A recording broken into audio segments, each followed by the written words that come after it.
Wallahi dahsyat, amalan ini wallahi dahsyat, manfaatnya banyak untuk menyembuh penyakit, menabulkan hajat, memudahkan urusan, dan tidak pernah saya sampaikan amalan ini, semua alhamdulillah berhasil mendapatkan hajatnya.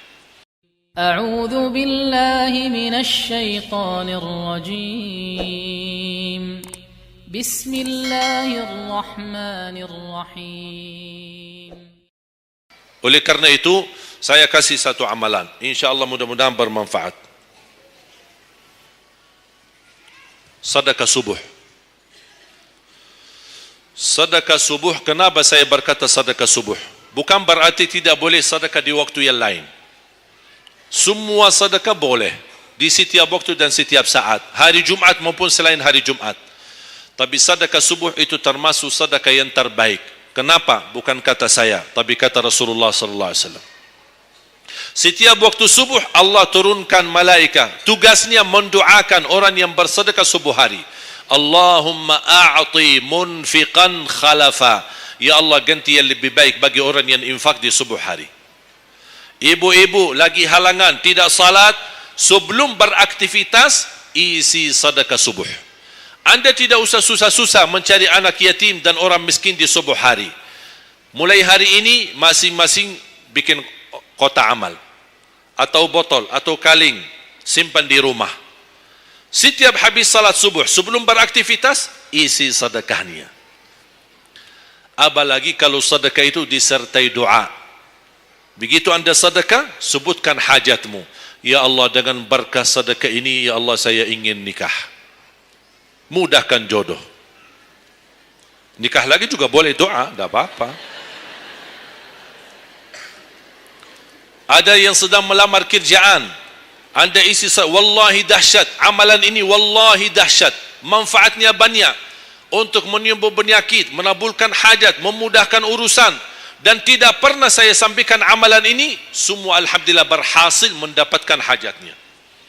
Begitu anda isi doa, ya Allah, dengan berkah sedekah ini mudahkan lamaran kerjaan saya. Ya Allah, dengan berkah sedekah ini mohon titipkan pahalanya untuk kedua orang tua saya. Kalau ada yang merasa dirinya suka marah, suka emosi, ya Allah, dengan berkah sedekah ini tenangkan hati dan jiwa saya agar tidak emosi lagi. Ya Allah, dengan berkah sedekah ini karuniai kepada aku anak penghafal Al-Quran. Bu, jemaah sekalian, saya berkeluarga 12 bersaudara, timnas. Dan kami memang sudah disusun satu lusin, 12 ini mempersiapkan kalau timnas kita belum mampu membawa juara, insyaAllah kami sekeluarga siap mengganti timnas. Alhamdulillah dari saudara saya 12 ini 10 penghafal Al-Quran. Tapi orang tua saya awam, percaya enggak? Orang tua saya bukan ulama, bukan kiai, bukan ustaz. Ayah saya belajar kelas 3 SD. Ibu saya tidak pernah masuk sekolah sama sekali. Sampai usia 40 tahun masih buta huruf, tidak bisa baca Quran. Tapi Allah berikan karunia keturunan penghafal Al-Quran. Berkat apa? Salat mereka dan sedekah mereka, termasuk doa. Itu perjuangan mereka. Alhamdulillah sekarang ayah saya, ibu saya penghafal Al-Quran, yang jadi gurunya anaknya sendiri. Sekarang di Indonesia saya bawa 5 adik saya dan ditugaskan menjadi imam tarawih. Saya bawa mereka pindah dari Arab kemari. Ada 5. Yang perempuan sudah dinikahkan sama orang Indonesia, orang Jakarta. Dan saya dorong adik saya yang perempuan untuk menghafalkan suaminya biar jadi penghafal Quran. Yang 4 laki-laki, ada yang 2 bawa istrinya masing-masing dari Arab, yang 2 lagi saya nikahkan di Indonesia sama orang Indonesia. Ada 1 sama orang Sunda, 1 sama orang Lombok. Jangan khawatir Bu, masih ada lagi. Bahkan saya dorong adik-adik saya semua wajib nikah 4. Masing-masing 4 istri. Kenapa? Supaya banyak keturunan. Kalau bisa setiap satu istri 12, satu lusin. Masya Allah, luar biasa. Mengapa? Karena kita punya perjuangan yang masih panjang. Cita-cita saya mencetak 1 juta penghafal Al-Quran di Indonesia. Ketika saya datangkan adik saya tugaskan sama mereka dan tegas. Kalau kalian datang hanya mau berhiburan, pulang. Kalian di sini untuk bersama-sama memperjuangkan untuk mencetak 1 juta penghafal Al-Quran. Dan alhamdulillah program ini sudah jalan. Dan kita terus memperjuangkan. Dan saya harap semua jamaah insya-Allah berkenan terlibat dalam program ini. Cita-cita saya, semua masjid se-Indonesia insya-Allah diimami imam penghafal Al-Quran 30 juz. Bahkan lebih hebat lagi cita-cita saya. Insya-Allah saya yakin akan terjadi. InsyaAllah di demikian hari, di waktu yang Allah insyaAllah tentukan, insyaAllah presiden kita penghafal Al-Quran. Coba, ya Allah rasanya enak. Langsung diumumkan di Masjid Istiqlal, khatib dan imam salat Idul Fitri, penghafal Al-Quran 30 juz, Presiden Republik Indonesia. Oh, mantap. Imam salat Idul Adha, presiden kita. Salat Jumat, khatib dan imam, presiden kita. Tidak perlu ganti imam. Sudah tidak perlu ganti imam, subhanallah. Luar biasa. Coba, saya kagumi ketika membaca dan melihat YouTube-nya Presiden Erdogan, Turki. Walaupun beliau bukan penghafal Al-Quran, tapi murattal bacaannya beliau, Masya Allah. Mana ada sekarang presiden di dunia Islam sebagaimana bacaannya yang benar.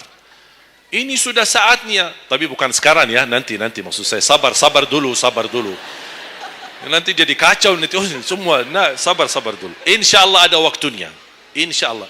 Mulai dari sekarang kita ayo bersama-sama mempersiapkan untuk kalau Anda gagal menjadi penghafal Al-Quran, jangan gagal anakmu, cucumu, generasi yang ini semua. Kita melihat, saya bangga. Kenapa saya semangat untuk mencetak 1 juta penghafal Al-Quran? Itu berkatnya acara Hafiz Indonesia. Nonton kan acara Hafiz Indonesia? Nangis ya? Habis tisu kan?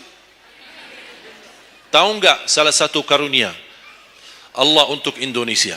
Ada teman saya berusaha punya TV di Arab. Beliau ingin membuka dan membuat acara Hafiz Indonesia versi Arab. Tapi gagal. Kenapa?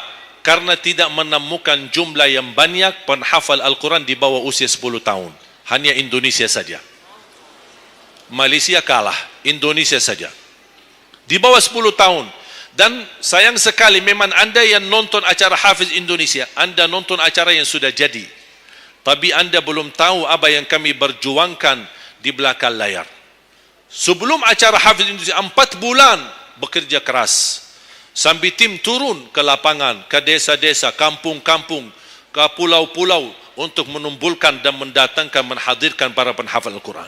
Ketika dibawa di Jakarta, 2 bulan berturut-turut kami didik mereka. Yang awalnya pemalu, awalnya ada yang mohon maaf, kencing di celananya sendiri. Saking tidak berani, takut. Alhamdulillah sekarang menjadi mereka pemberani. Bahkan mereka berlumba-lumba azan subuh. Mereka berlumba-lumba membangunkan sesama saudaranya. Sama-sama tertib, makan. Kita menghadirkan dokter kesehatan. Kita menghadirkan dokter psikologi jiwa untuk menjaga perasaan mereka selama 2 bulan. Didampingi kadang-kadang ibu mereka, didampingi kadang-kadang ayah-ayah mereka. Dan semua rata-rata sepakat orang tua mereka tidak pernah kami merasakan bangga memiliki anak sebagaimana kami melihat perjuangan di Hafiz Indonesia. Dan alhamdulillah begitu selesai acara Hafiz Indonesia, kami tidak tinggalkan mereka. Kami terus kawal, kami terus pimpin. Dan alhamdulillah mereka di kampung masing-masing sudah membangun rumah tahfiz. Ada yang membangun pesantren untuk mencetak dan melahirkan jumlah yang banyak penghafal Al-Quran. Dan ini perjuangan luar biasa. Tidak mudah. Berapa biaya yang dikeluarkan. Dan mohon maaf, belum ada sponsor yang bisa mensponsori kita dan membayar full untuk kita. Kita terus bekerja keras dan alhamdulillah masih Allah hantarkan kepada kita orang yang dermawan, orang yang baik, yang berduli dengan dan mencintai Al-Quran. Allah anugerahkan. Wallahi menurut saya, saat ini, zaman ini, sedekah yang terbaik dan yang termulia, semua apapun yang terkait dengan Al-Quran, itulah yang termulia. Makanya boleh Anda ketika Anda bersedekah, jangan lupa disertai doa. Di antaranya anugerahkan ya Allah Indonesia menjadi negara Al-Quran. Tapi tolong fokus. Kalau Anda isi sedekahnya, tolong disesuaikan. Jangan isi sedekahnya koin, teng, tapi doanya sampai terbit matahari. Dah ada malunya. Kata Allah, koin-koin aja sedekahnya, doanya dah habis-habis. Hajatnya panjang, lebar. Malu kita. Bukan Allah tidak bisa. Allah maha bisa menabulkan hajat. Tapi kita malu sama Allah. Kok cuma bikin teng, ya Allah, ya Allah, ya Allah, panjang. Fokus. Kalau usulan saya, satu sedekah, satu hajat. Satu sedekah, satu hajat. Dan insyaAllah akan anda melihat manfaatnya. Mudah-mudahan semua yang hadir, insyaAllah menjadi keluarga besar 1 juta penghafal Al-Quran. 1 juta mencetak penghafal Al-Quran. 1 juta keluarga Al-Quran. Yang insyaAllah akan membangun generasi baru. Yang membawa Indonesia menjadi baldatun tayyibatun wa rabbun ghafur. Dan di masa yang akan datang, insyaAllah Indonesia menjadi lebih baik. Amin ya rabbal alamin. Barakallahu fikum. Terima kasih, semoga bermanfaat. Kurang lebihnya mohon maaf. Mungkin ada panitia ingin menyampaikan selanjutnya. Wallahu a'lam. Subhanakallahumma bihamdik, asyhadu an la ilaha illa anta, astaghfiruka wa atubu ilaik. Wassalamualaikum warahmatullahi wabarakatuh.